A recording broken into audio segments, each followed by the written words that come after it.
Nous sommes vendredi 6 juin, mesdames et messieurs, bonsoir et bienvenue dans ce journal que nous ouvrons par les activités au palais de Koulouba. Le président de la République, Ibrahim Boubacar Keïta, a accordé cet après-midi une audience au président de la Banque populaire de Mauritanie. Auparavant, le chef de l'État avait reçu une délégation d'hommes d'affaires, d'opérateurs économiques du Qatar. Les Qataris sont à Bamako pour échanger avec leurs homologues maliens sur les opportunités d'investissement. Avec le chef de l'État, ils ont évoqué le renforcement de la coopération bilatérale, nous dit Bourama Traoré. Une forte délégation qatari chez le président de la République Ibrahim Boubacar Keïta. Elle est composée des directeurs de projets et des responsables de certains départements ministériels tels l'énergie et l'industrie, le transport, l'emploi et les affaires étrangères. Principal sujet évoqué avec les chefs de l'État, le renforcement de la coopération bilatérale entre le Mali et le Qatar, notamment dans le domaine économique. Surtout sur le plan économique et surtout pour développer certains secteurs et pour aussi faire des projets fructifiés qui auront un intérêt pour les deux pays. Et nous savons tous que le développement économique mène à la stabilité et à la paix dans le pays. Avant cette audience avec les présidents de la République, les Qataris avaient eu une séance de travail avec leurs homologues maliens. Les deux parties ont surtout parlé des opportunités d'investissement. Les résultats étaient très positifs et surtout qu'on a avancé et pour résourdre les points qui étaient en instance. Quels sont ces points? C'est des points techniques qui concernent l'intérêt des deux pays et qui est surtout au plan de l'investissement, de l'économie. Une autre délégation reçue par le président Ibrahim Boubacar Keïta, c'est celle de la Banque populaire de Mauritanie. Rien n'a filtré de cette rencontre entre le chef de l'État et ses hôtes. Avant cette audience avec le chef de l'État, Maliens et Qataris s'étaient retrouvés autour d'un petit déjeuner pour peaufiner leur coopération sur initiative du ministère de l'Industrie et de la Promotion de l'Investissement. L'occasion était toute trouvée pour présenter le cadre des affaires et des opportunités d'investissement au Mali et celle du portefeuille des projets prioritaires et stratégiques du gouvernement du Mali. Nyanya Aliou Traoré était présente à ce petit déjeuner. Le monde appartient à ceux qui s'élèvent tôt, dit-on. Cette maxime cadre bien à ce petit déjeuner de travail démarré aux environs de 7 heures sous les bons auspices des ministres des Affaires étrangères et celui de l'Industrie.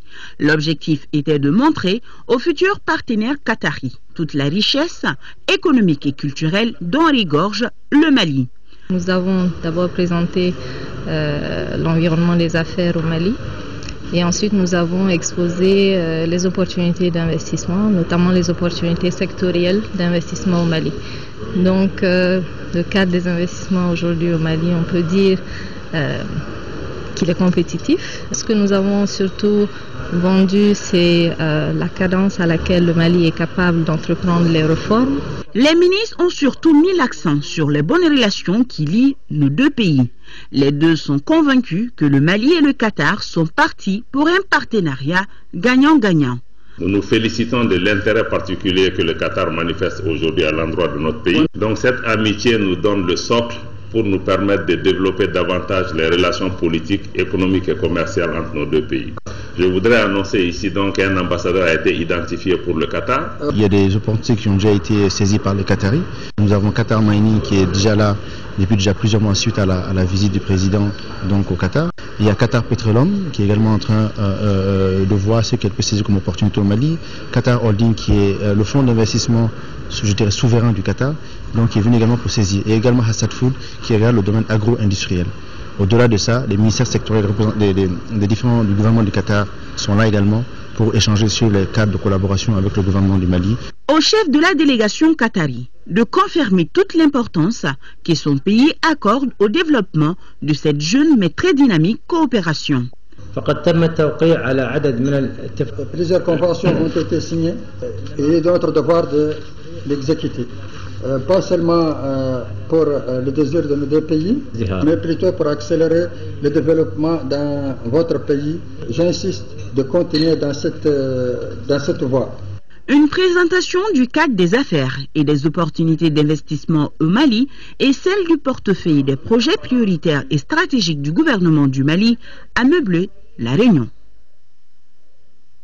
En marge de la rencontre entre Maliens et Qataris, le président du collège transitoire de la Chambre de commerce et d'industrie du Mali s'est entretenu avec la délégation qatari. Au menu des échanges, la revue des portefeuilles et le point sur la tenue prochaine de la commission mixte Mali-Qatar. Mamadou Tcheni Konaté est au micro de Nyanya Aliou Traoré. La discussion, en fait, consistait à faire le point des dossiers que nous avons eu l'avantage de présenter aux investisseurs qataris lors de la visite présidentielle qui s'est déroulée dans ce pays. Et aujourd'hui, en vue de la prochaine tenue de la première commission mixte Qatar-Mali, nous avons fait une revue des portefeuilles qui ont été retenus là-bas. Et ces portefeuilles se distinguaient en deux catégories. Il y a les grands projets qui allaient au-delà des 15 milliards ou au minimum 15 milliards de francs CFA et ceux qui étaient en deçà. Les autorités administratives et économiques qui sont venues nous ont fait le point de la prise en charge des différents dossiers. Pour les projets inférieurs à un montant de 15 milliards, il nous fallait régler ça avec les investisseurs de la Chambre de commerce et d'industrie du Qatar. Et pour ce faire, nous avons convenu avec eux de signer d'abord un cadre, de mettre en place un cadre légal qui consistera à signer une convention de coopération avec la Chambre de commerce. Et dans ce cadre légal, les projets inférieurs à 15 milliards seront présentés à des investisseurs privés qataris. Au-delà de ce seuil, les grands projets feront l'objet de prise en charge par le Fonds d'investissement du Qatar, qui en fait est une structure publique, qui est un fonds d'investissement public, donc sera réglé avec le ministre de l'économie et des finances du Qatar, avec son homologue malien. Il s'agissait donc de s'accorder sur ces différentes modalités de saisine pour que tout cela soit cadré et que finalement ici officiellement que tout rentre dans l'ordre lors de la grande commission mixte Mali-Qatar. Le Haut Conseil islamique du Mali a organisé cet après-midi à la Grande Mosquée de Bamako une cérémonie de lecture du Saint-Coran pour une bonne pluviométrie et le retour de la paix dans notre pays. La cérémonie s'est déroulée en présence du Premier ministre Moussa Mara, les membres du Haut Conseil, des imams, des érudits et une foule composée de nombreux fidèles. Nous écoutons le Premier ministre Moussa Mara, il est au micro de Ibrahim Diawara du bureau des oulémas.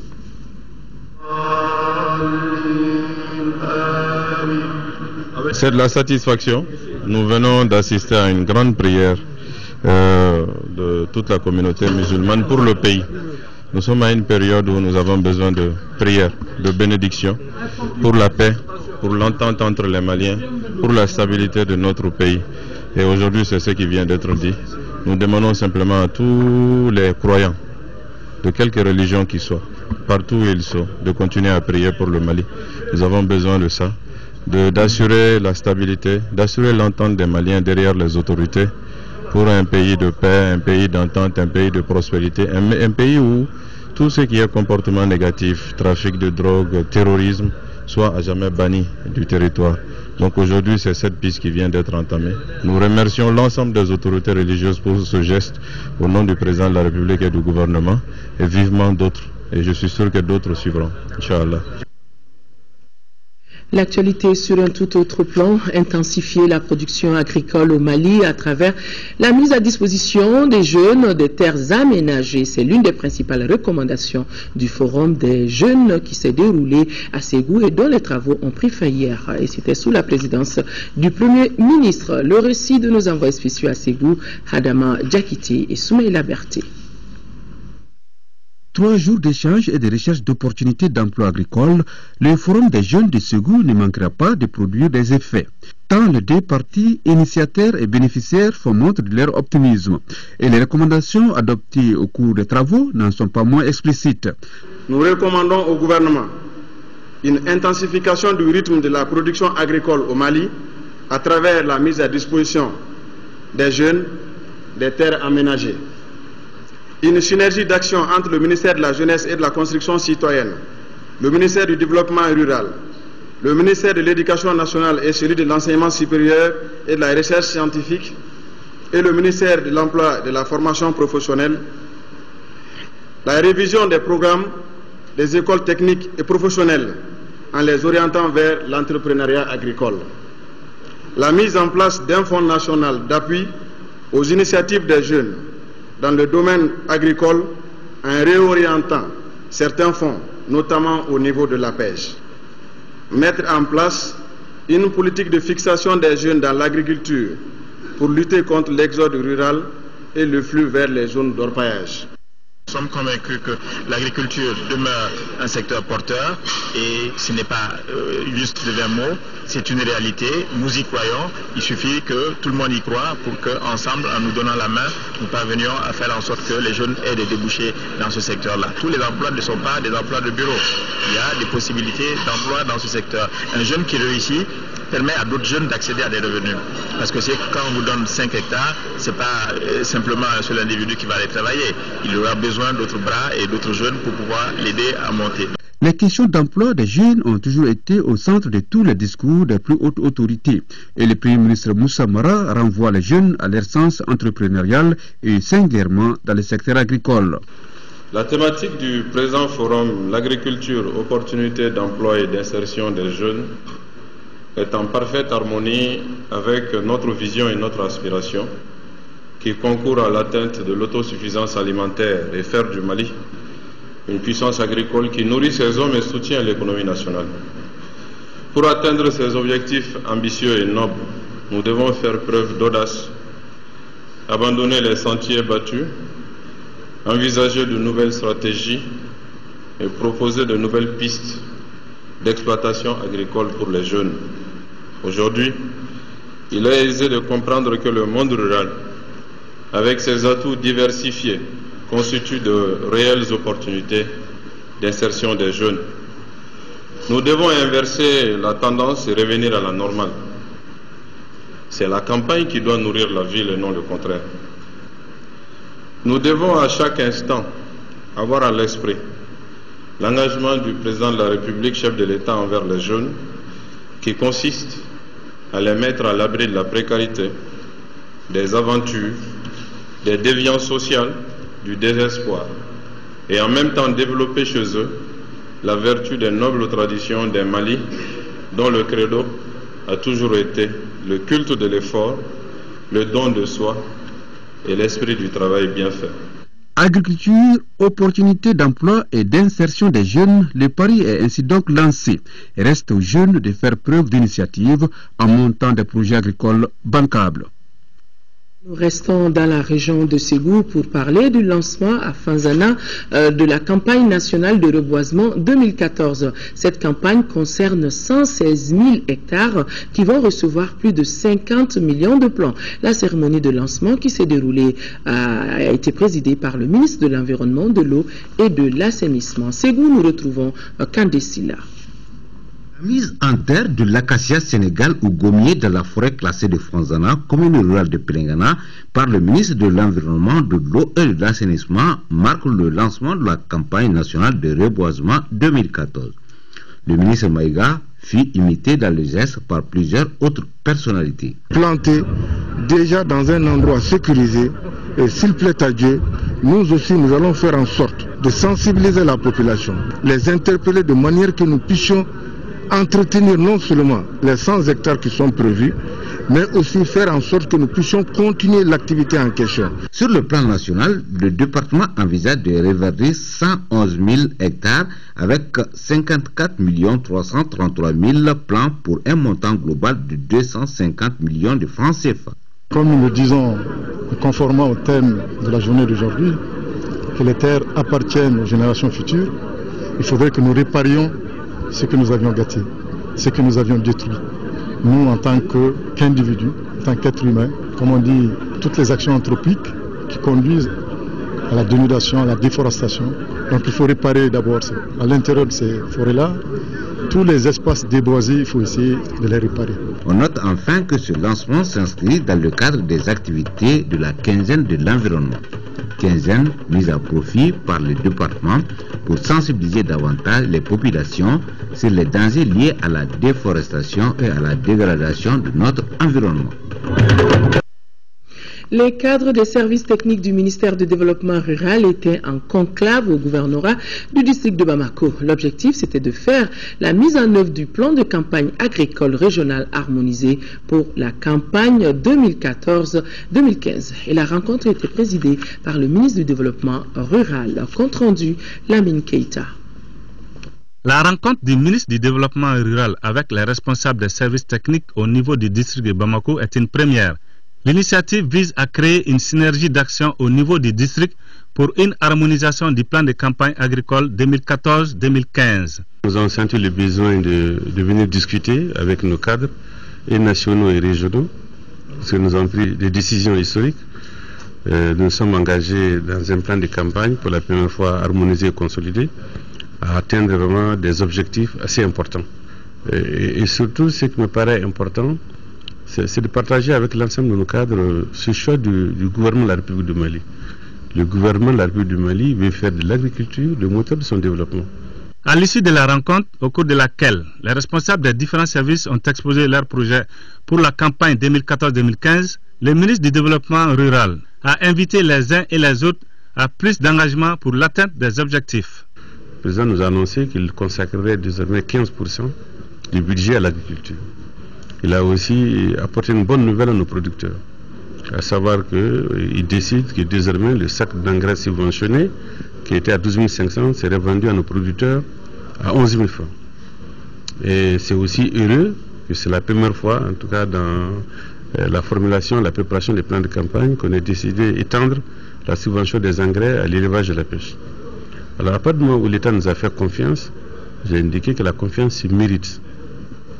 La confiance engage notre responsabilité et nous devons la mériter. Et donc mérite la confiance, c'est aussi de dire en retour au Premier ministre, au chef de l'État, à l'ensemble national, que oui, nous allons aussi donc réunir les conditions pour atteindre les objectifs de campagne que nous avons annoncés devant le président de la République. Le travail est collectif. Je sollicite donc l'esprit d'équipe, a conclu le ministre. L'école de maintien de la paix a tenu ce matin la 12e session de son conseil d'administration. Au menu, l'examen des rapports d'activité de 2013 et le projet de programme 2014. L'ouverture des travaux s'est déroulée en présence du ministre de la Défense et des anciens combattants. Alousseinou Touré, compte rendu. Le Mali doit revoir à la hausse sa part de contribution dans le fonctionnement de l'école de maintien de la paix à Lyon-Blondambey. C'est l'une des recommandations formulées par les administrateurs lors de la session écoulée. Pour le tout nouveau ministre de la Défense, des progrès ont été effectués dans ce sens. Le colonel-major Bandao a promis de rendre plus visible et plus lisible cette participation malienne et faire connaître davantage l'école de maintien de la paix au niveau national. Mais l'école de la paix, c'est aussi et surtout la participation financière et technique de certains pays et organismes comme l'Union européenne, le Japon, la France, la Suisse ou encore le Canada, sans oublier notre organisation sous-régionale qu'est la CEDEAO. Vous savez mieux que moi que cet exercice est capital pour la vie de l'école. Après un regard sur la mission confiée pendant la dernière session du 21 novembre 2013, vous allez autoriser, après des échanges fructueux, en sa qualité de centre d'excellence, les objectifs sont ceux de notre communauté régionale, CEDEAO, mais aussi de toute l'Afrique et même au-delà. L'exercice en question est l'examen des rapports techniques et financiers de 2013 et du budget de l'exercice en cours. L'école, il faut le dire, manque cruellement de personnel. Des mesures sont en train d'être prises pour renforcer l'école en termes de ressources humaines. Par ailleurs, un vibrant hommage a été rendu au tout nouveau directeur général de l'établissement. Son passé d'instructeur et d'administrateur ont été évoqués.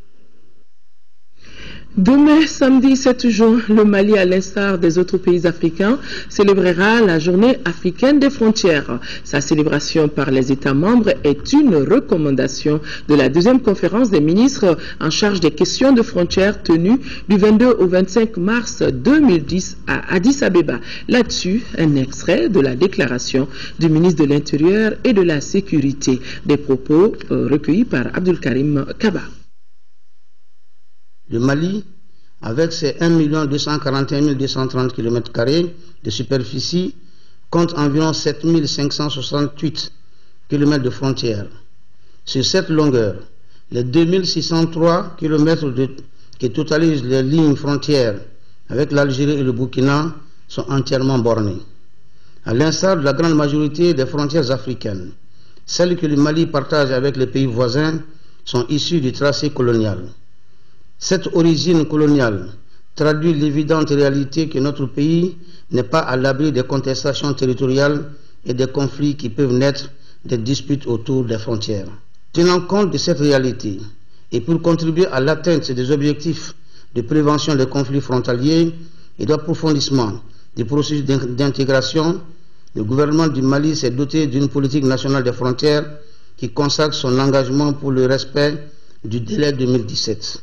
Aujourd'hui, la situation géostratégique du Mali exige du gouvernement la traduction dans ses actions de gestion des frontières en moyen de lutte contre les menaces multiformes auxquelles le pays est confronté d'une part et d'en faire une stratégie de réponse aux défis de stabilité, de paix, de sécurité et de co-développement d'autre part. Pour ce faire, le ministère de l'Intérieur et de la Sécurité demeure mobilisé dans un élan de collaboration et de solidarité avec les départements sectoriels concernés pour adapter la politique nationale des frontières aux réalités socio-économiques et sécuritaires et aux impératifs de développement de notre pays. De la décentralisation et de la ville a rendu ce jour une visite de courtoisie à 2 coordinations féminines du Mali. Il s'agit de la coordination des associations et ONG féminines du Mali, CAFO, et la Fédération nationale des collectifs d'organisations féminines du Mali, FENACOF. Étant les partenaires privilégiés de la décentralisation et de la qualité de la ville, le ministre Ousmane Sy les a rassurés de sa disponibilité à travailler avec elles pour la mise en œuvre des recommandations des États généraux de la décentralisation. Les 2 organisations de femmes ont pris l'engagement de mettre à profit leur démembrement qui se trouve à tous les niveaux du territoire malien pour la réussite de la régionalisation et l'amélioration du cadre de vie des citoyens.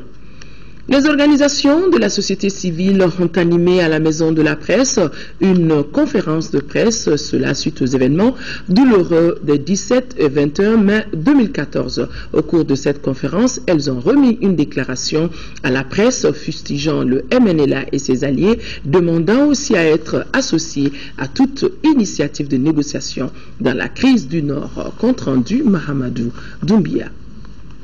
Les organisations de la société civile tiennent à faire savoir leur opinion, leurs soucis, leurs ambitions face à la crise du nord du Mali et spécifiquement suite aux événements des 17 et 21 mai 2014. Elles l'ont fait savoir dans une déclaration remise à la presse au cours d'une conférence. Dans les grandes lignes de cette déclaration, la société civile considère l'accord préliminaire de Ouagadougou en date du 18 juin 2013 entre le Mali et les mouvements armés. Salue les initiatives des différentes organisations qui se sont concrétisées à travers des appels et des marches. Conscient de la pression de la communauté internationale à forcer le Mali à négocier, conscient des difficultés dans la mise en œuvre de l'accord de Ouagadougou qui a entraîné le cantonnement des forces armées maliennes en lieu et place des groupes armés, entre autres, s'adresse ainsi à la communauté internationale. Nous, acteurs de la société civile du Mali, signifions à la communauté internationale que les populations du Mali, de toutes les communautés et de toutes les régions du Mali appellent à leur assistance à une communauté malienne en danger. Au regard de la situation, les journalistes ont posé des questions relatives, par exemple, à la problématique des champs des prisonniers. Pour négocier, sur quoi faut-il négocier?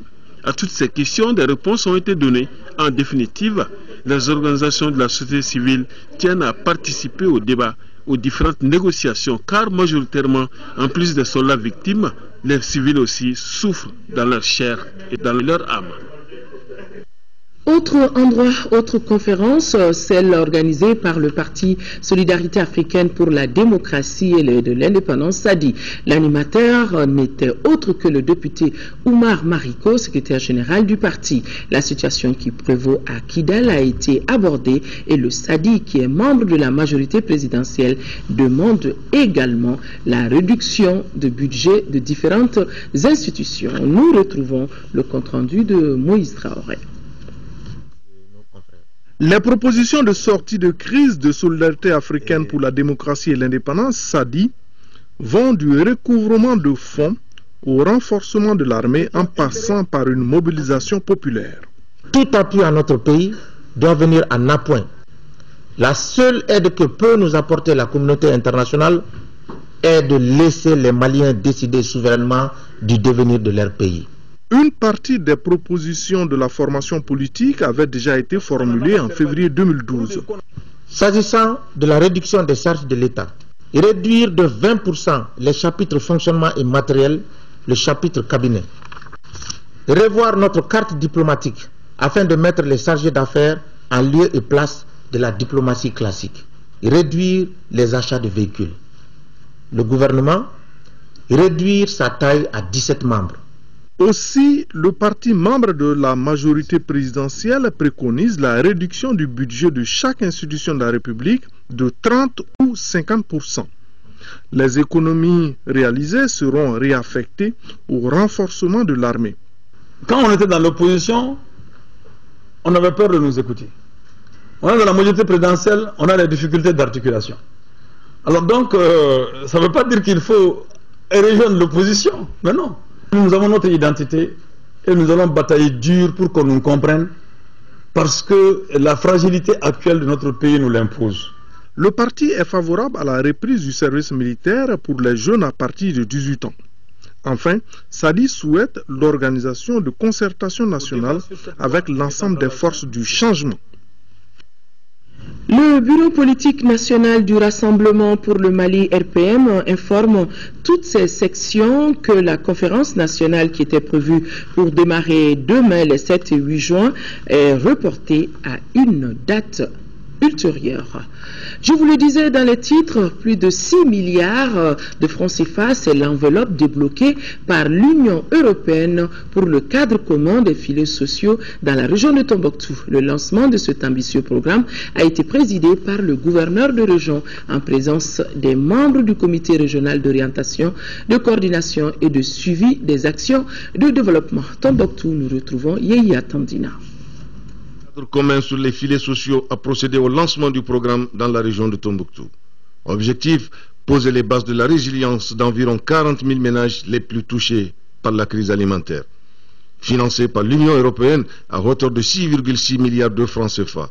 Le programme sera exécuté en 6 régions par le Conseil danois pour les réfugiés, l'ONG Solidarité Internationale et Handicap International. Le cadre commun opte sur des approches pilotes avant une mise à l'échelle institutionnelle. Des actions du CCF dans les régions de Tombouctou veulent s'inscrire dans un mouvement de réflexion au niveau régional sur les besoins humanitaires au Sahel et se proposent de déclencher une dynamique de capitalisation et de coordination avec les acteurs. 22 communes de la région sont concernées par le programme. C'est pourquoi l'expertise du CROCSAD a été mise à profit pour éviter les duplications. La dynamique doit être maintenue parce que nous venons de sortir d'une crise, une crise qui a appauvri l'ensemble des populations et a rendu vulnérables toutes les populations de nos régions. Nous pensons plutôt à ce que les ONG puissent prendre en compte toutes nos populations aujourd'hui. Le cadre commun adopte une perspective de transition de l'urgence vers le développement basée sur des approches pilotes avant une mise à l'échelle institutionnelle. Je donne mon engagement pour la disponibilité constante des autorités administratives et techniques régionales à s'approprier de ce programme et à l'accompagner dans sa mise en œuvre effective. Les actions de ce programme ont démarré en mars 2014 par les partenaires. Elles s'étendront sur une durée de 12 mois. Contre d'évaluation du projet Kenea Sabatili à Sikasso, objectif restituer aux différents acteurs et aux partenaires les conclusions auxquelles l'évaluation a abouti et les amener dans une discussion sur la prise des enseignements tirés du projet. Idrissa Ngoulou Sissoko depuis Sikasso. C'est dans le souci de renforcer l'équité dans l'accès aux soins de santé au sein de la population que le gouvernement a adopté en 2011 la stratégie nationale d'extension de la couverture maladie pour les populations des secteurs informels et agricoles. Ainsi, dans la région de Sikasso, un consortium d'acteurs intervenant dans le développement des mutuelles de santé ont mis en place, avec l'appui du BIT, le projet Kenea Sabatili pour expérimenter cette stratégie nationale entre 2011 et 2013. Au cours de cette rencontre, il s'agit pour les participants d'évaluer ce projet. En fin de projet, le BT a commandité son évaluation externe afin d'identifier les succès et faiblesses du projet, leçons utiles pour la mise en œuvre de la stratégie à l'échelle nationale.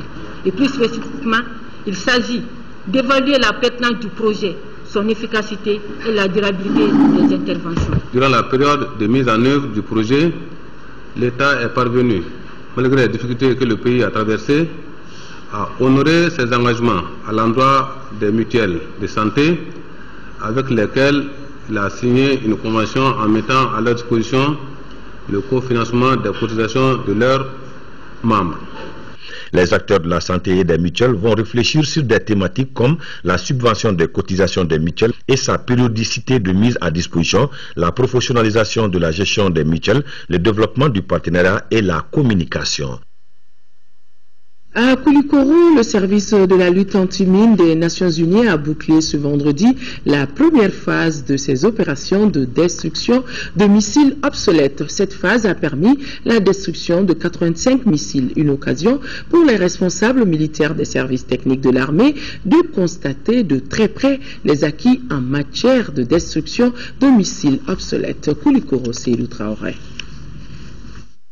À peine 2 mois d'opérations techniques et complexes à Tiantiambougou, localité située à quelques encadrés de la commune urbaine de Koulikoro, le service de la lutte anti-mine des Nations Unies, UNMASP et ses partenaires ont pu détruire 85 missiles. Ce sont des missiles des années 1978 à 84 d'origine soviétique au compte de l'armée de l'air.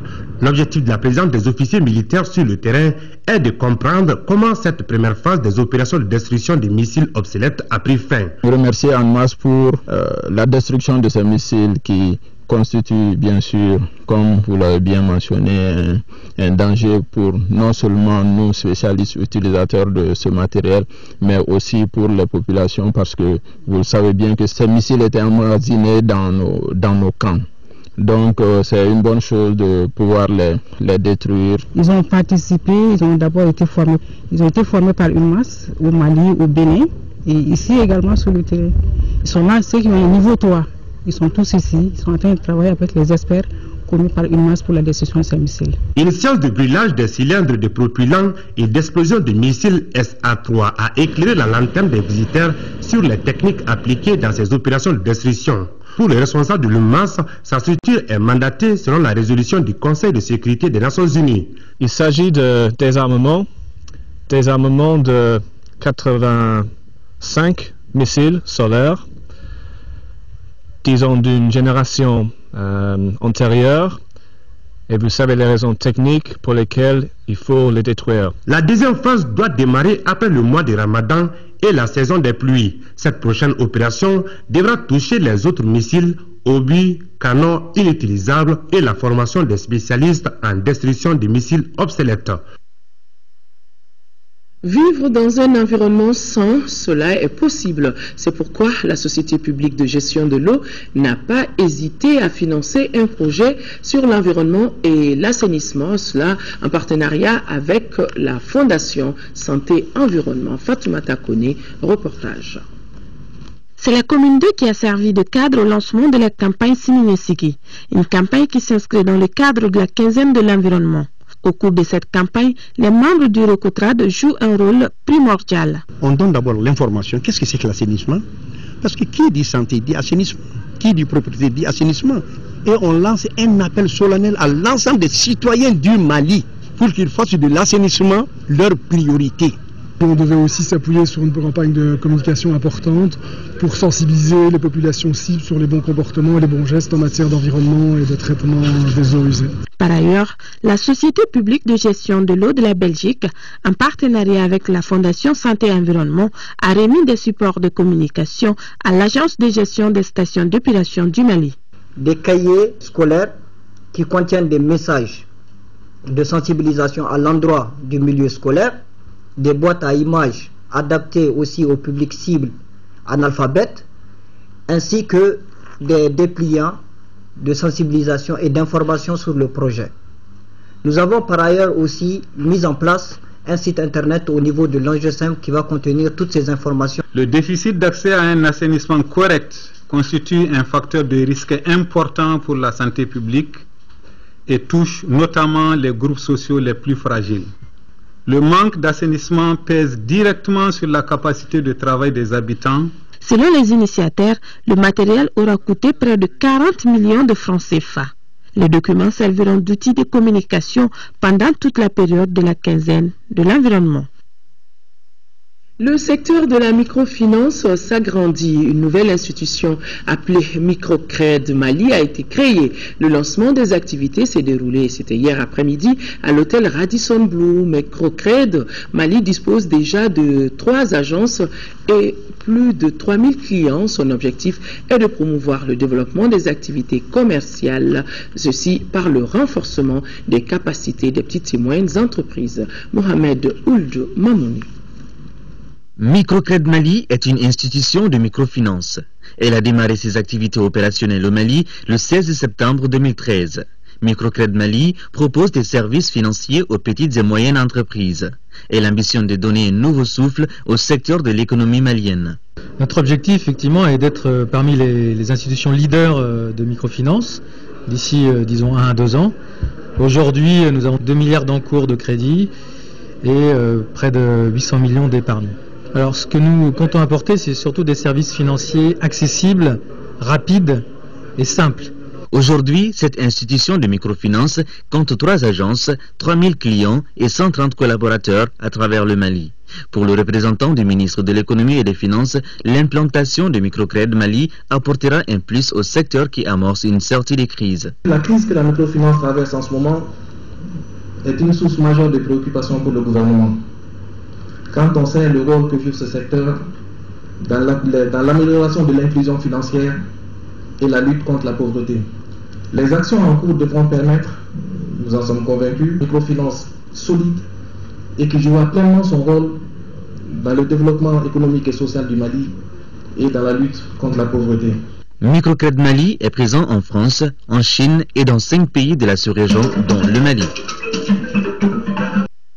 Restons avec la microfinance. Kafodji Guinée, l'institution de microfinance, a tenu aujourd'hui son assemblée générale annuelle. Elle est placée sous le signe de la relance des activités économiques et au programme de la rencontre, l'examen d'approbation du rapport d'activité 2013 et l'adoption des états financiers arrêtés au 31 décembre 2013. Adama Koulibaly a suivi son reportage.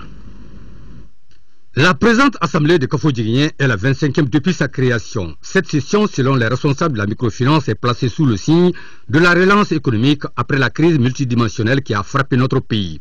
Kafodji Guinée a été également très fortement éprouvé par rapport à ses activités et nous avons connu une année difficile. Nous sommes actuellement sur la relance. Et cette relance-là est présentement en cours. Malgré les difficultés de l'environnement socio-économique, les opérations de l'entreprise financière se déroulent normalement. Les indicateurs sont pratiquement au vert.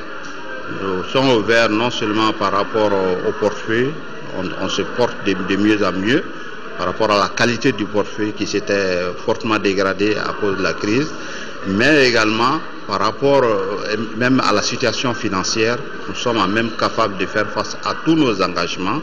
À la date du 31 décembre 2013, Kafodji Guinée présente un bilan financier de plus de 36 milliards en 2013 contre 35 en 2012, dont un taux de croissance estimé à 2,1%.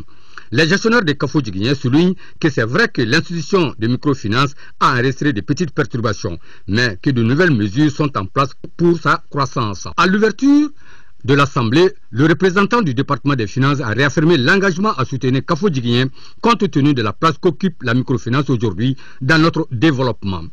La session annuelle a enregistré la présence de plusieurs représentants des institutions bancaires de la place. À la fin de la cérémonie, des localités comme Sikasso, Kinya et Bamako ont reçu des prix en espèces pour avoir été de bonnes clientes de Kafodji Guinée. À Kita, le projet d'appui aux jeunes entrepreneurs Pagé Nieta a organisé une foire aux semences destinée à plus de 1000 jeunes déscolarisés et non scolarisés formés par le projet dans les domaines de la savonnerie et la céréaculture, marqué aussi par la remise de kits de démarrage de leurs activités génératrices de revenus. Nous retrouvons depuis Kita Mohamed Fabrice. Créer une relation commerciale directe entre ces jeunes et leurs fournisseurs de semences certifiés, amorcer la mise en place d'un réseau d'approvisionnement des jeunes de Pagé Nieta en semences certifiées qualifiées, tels sont entre autres les objectifs visés par cette foire aux semences du projet Akita. À cette occasion, 1074 jeunes déscolarisés et non scolarisés, dont 913 filles formées par le projet, ont reçu chacun dans son domaine, céréaliculture ou savonnerie, des kits pouvant les accompagner dans la réalisation des activités génératrices de revenus. On a un mandat d'appuyer 3365 jeunes au niveau de la région de Caille. Mais pour ces 2 jours, au niveau du service de Kita, on a 1114 jeunes. Avec effectivement le kit mis à leur disposition, je pense qu'ils peuvent bel et bien réussir sans aller vraiment terminer effectivement leur boîte au niveau de place. La délégation de l'ISAD s'est rendue à Tumumba, à 15 km de Kita. Ici, elle a visité le centre de l'éducation de base qui accueille 54 apprenants.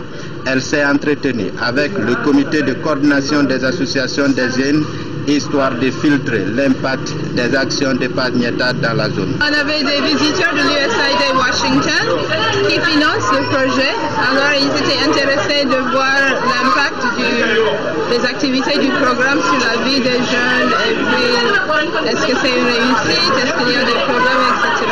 Le projet d'appui aux jeunes entrepreneurs Pagé Nieta est une initiative financée par l'USAID. Il a pour but essentiel l'assistance des jeunes ruraux déscolarisés et non scolarisés pour devenir productifs. Nos excuses pour la qualité de ces images.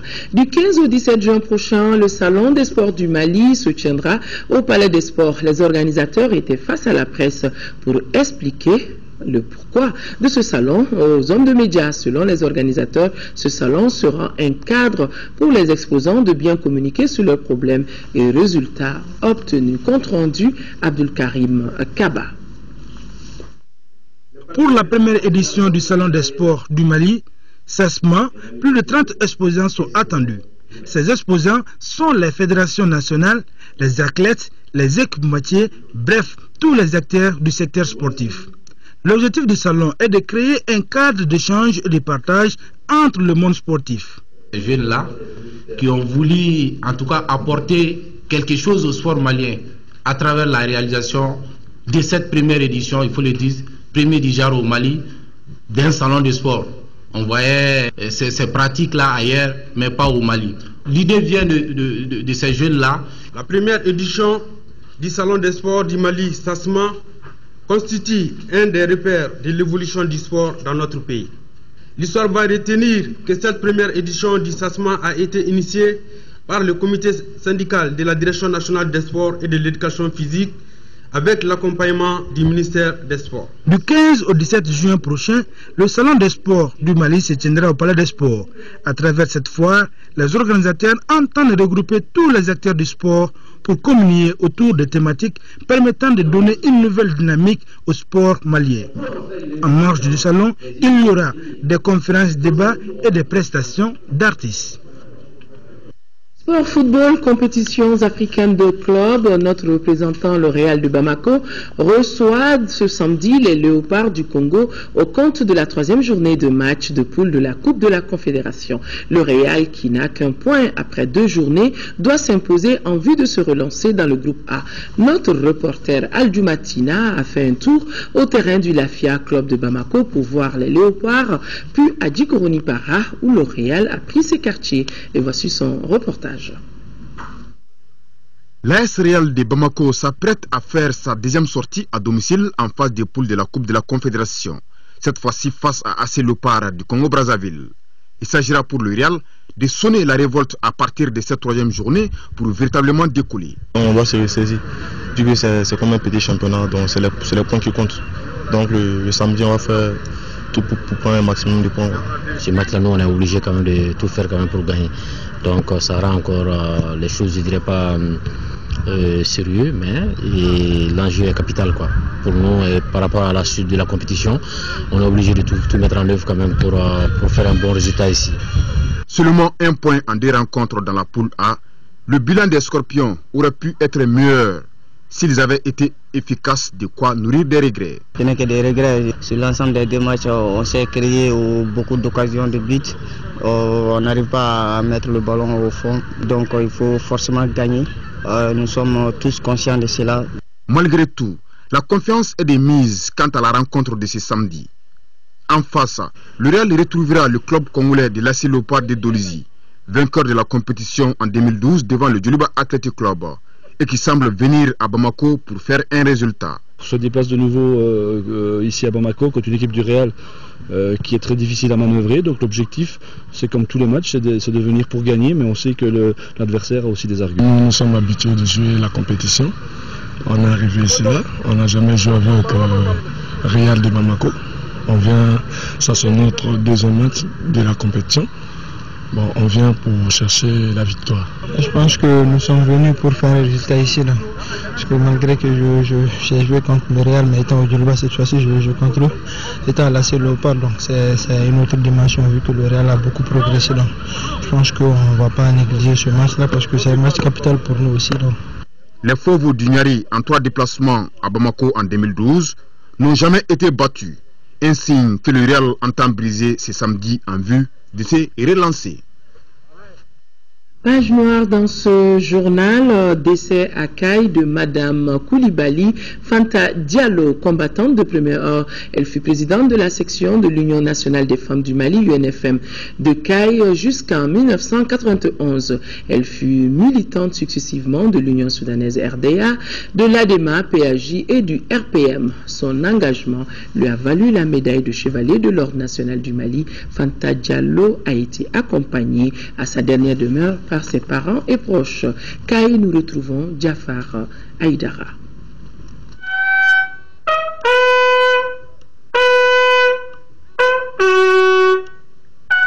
Adja Fanta Diallo, naquit en 1929 à Caille, était une militante de première heure de l'ISRDA.